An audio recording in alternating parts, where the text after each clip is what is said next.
Hello friends, Radhe Radhe. Friends, आज मैं आप सभी को आंवला एकादशी की व्रत कथा सुनाऊंगी। कथा सुनने के लिए एक लोटा जल ले लेंगे और अपने सीधे हाथ में फूल और तिल ले लेंगे। कभी भी खाली हाथ कथा नहीं सुनी जाती है। सूत जी ने 88,000 ऋषियों को संबोधित करते हुए कहा, हे ऋषियों, एक समय की बात है।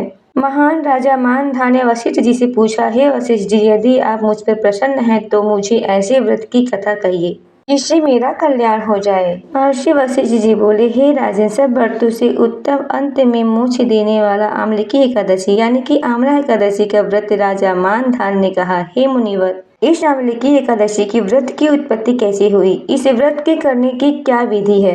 हे वेदों के दाता, कृपया करके इसका सब विवरण मुझे विस्तार पूर्वक कहिए। मुनि वशिष्ठ जी ने कहा, हे राजन, तुम्हारे समस्त विस्तार से इस व्रत का वर्णन करता हूँ। यह व्रत फाल्गुन मास के शुक्ल पक्ष में होता है। इस व्रत के फल से समस्त पाप नष्ट हो जाते हैं। इस व्रत का पुण्य 1000 गौदान के बराबर होता है। आमलकी एकादशी की महत्ता इसके गुणों के अतिरिक्त इस बात पर भी है कि इसकी उत्पत्ति भगवान विष्णु के श्रीमुख से हुई है। अब मैं आपको इसके पुण्य फलों के देने वाली पौराणिक कथा सुनाता हूँ। ध्यान पूर्वक सुनिए। वैदिक नामक एक नगर था। उस नगर में ब्राह्मण, वैश्य, क्षत्रिय, शत्रु चारों वर्ण आनंद पूर्वक रहते थे। नगर में सदैव ध्वनि गूंजा करती थी। उस समय नगर में कोई पापी, दुचारी, नास्तिक आदि नहीं था। उस नगर में चैत्र रथ नामक राजवंशी राजा राज्य करता था। वह महान विद्वान था, धार्मिक प्रवृत्ति था। उसके राज्य में कोई भी दरिद्र और कंजूस नहीं था। उस राज्य के सभी निवासी विष्णु भगत थे। भगवान उस राज्य पर विशेष कृपा किए हुए थे। वहाँ के बूढ़े से बालक तक सभी निवासी प्रत्येक एकादशी का व्रत करते थे।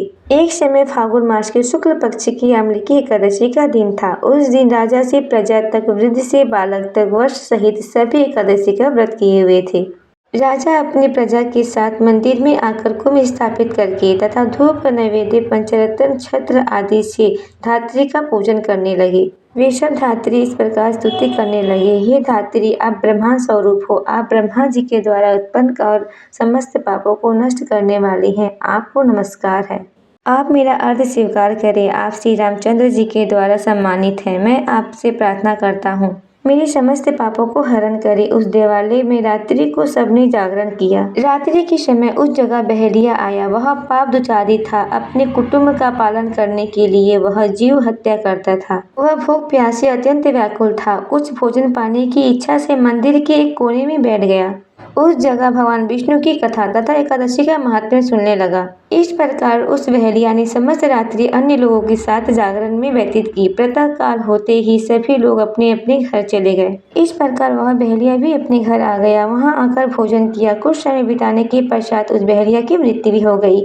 उसने जीव हत्या की थी। इस कारण हालांकि वह घोर नरक अधिकारी था, किंतु उस दिन आमलकी एकादशी का व्रत तथा जागरण करने के प्रभाव से उसने राजा विंदुर के यहाँ पर जन्म लिया। उसका नाम वस्तुतम रखा गया।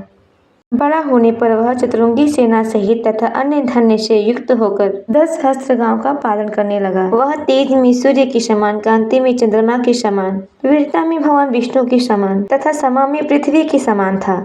वह अत्यंत धार्मिक, सत्यवादी, कर्म वीर और विष्णु भगत था। वह प्रजा को सम्मान देने वाला था, प्रजा का पालन पोषण करने वाला था। दान देना उसका नित्य कर्तव्य था। एक दिन राजा बसूरत शिकार खेलने के लिए गया। देवयोग से वन में वह रास्ता भटक गया। वह दिशा का आज्ञा न होने के कारण उस वन में एक वृक्ष के नीचे सो गया। उस समय पहाड़ी डाकू वहां पर आए और राजा को अकेला देखकर मारो मारो उच्चारण करते हुए राजा की तरफ भागने लगे। वह डाकू कहने लगे कि इस दुष्ट राजा ने हमारे माता पिता, पुत्र पुत्री आदि सभी संबंधियों को मारा है तथा देश से निकाला है। अब हमें इसे मारकर अपने अपमान का बदला लेना चाहिए। ऐसा कहकर वह डाकू राजा को मारने के लिए दौड़ पड़े। उनके हाथ में अस्त्र शस्त्र थे जिससे वह प्रहार करने लगे। उनके अस्त्र शस्त्र राजा के शरीर पर गिरते ही नष्ट हो जाते और राजा को पुष्पों के समान प्रतीक होते। कुछ देर बाद विधाता की करनी ऐसी हुई कि उन डाकुओं के अस्त्र शस्त्र उन पर ही उल्टे चलने लगे, जिससे कि वह सारे घायल होकर मूर्छित हो गए। उस समय राजा के शरीर से एक दिव्य शक्ति प्रकट हुई। वह दिव्य शक्ति अत्यंत सुंदर तथा अत्यंत वस्त्र आभूषणों से अलंकृत थी। उसकी भुकुटी टीवी थी। उसकी आंखों से लाल लाल अग्नि निकल रही थी। उस समय काल के समान प्रतीत हो रही थी। उसने देखते ही देखते उन डाकुओं को काल के गाल में पहुंचा दिया। जब राजा की नींद टूटी तो उन डाकुओं को मरा हुआ देखकर राजा सोचने लगा कि इन सबको किसने मारा है।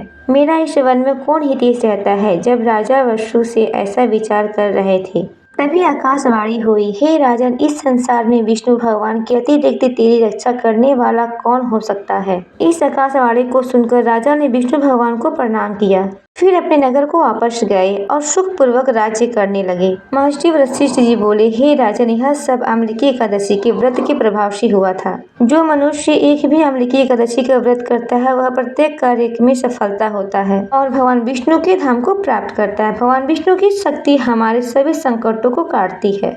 यह मनुष्य की ही नहीं देवों की भी रक्षा करने में समर्थ है। इसी शक्ति के बल से भगवान विष्णु ने मधु कैटभ नामक दैत्य का संहार किया था। इसी शक्ति ने उत्पन्ना एकादशी बनकर मोर नामक देव का वध करके देवों को सुखी किया था। केवल एक बार अम्लिकी एकादशी का व्रत करने वाले बहेलियों को जन्म जन्मांतर का विष्णु भगवान की कृपा प्राप्त हुई। अतः प्रत्येक मनुष्य को अम्लिकी एकादशी यानी आंवला एकादशी का व्रत अवश्य करना चाहिए। आंवला एकादशी का व्रत कथा सुनने से हजारों गौदान के समान फल प्राप्त होता है। हे भगवान, जैसे आपने बहेलिया का उद्धार किया, राजा का उद्धार किया, वैसे ही सभी का उद्धार करना।